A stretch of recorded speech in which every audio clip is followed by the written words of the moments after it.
Hello, Julien. There's been a lot of press that has highlighted the frothiness in AI-related valuations.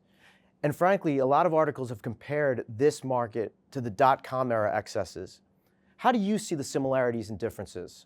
Between the late 1990s and today, there are some obvious similarities, but also some differences, and a few things that are worrying us. Let me explain.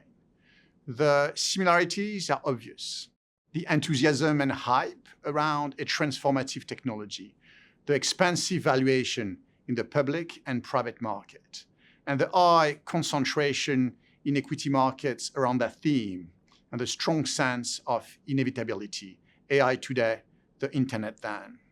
The difference, however, are several. One, the technology infrastructure is much more mature. Consumers and enterprises are already adopting AI in their workflow. ChatGPT is one of the most successful consumer product ever, with 700 million weekly active users already. And the listed companies leading the AI race have superior business model. They produce high free cash flow, they have very strong balance sheet, they generate very high returns on invested capital. They are magnificent in many ways. This is changing, however, and it is what worries us. The investment in infrastructure and talents are becoming incredibly large. Amazon, Microsoft, Google, Meta, and Oracle are expected to spend close to $1 trillion in capital investment in the next couple of years. Those businesses are becoming very capital intensive.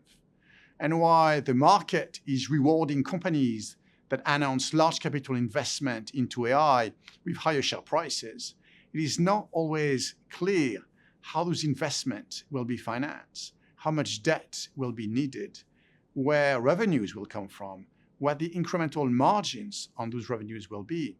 What is the duration of those assets? GPU depreciate much faster than fiber. And so ultimately, what will the return on those very large capital investment be? Those important questions that have yet to be answered at a time of elevated expectation and valuations concern us. So in that arms race to reach superintelligence, the risk of capital misallocation, potential value destruction is increasing, and we monitor it closely. The global value team has historically done a good job at avoiding those areas of the market that have gotten stretched. When it comes to AI today, how are you thinking about that market and how are you gaining exposure to it?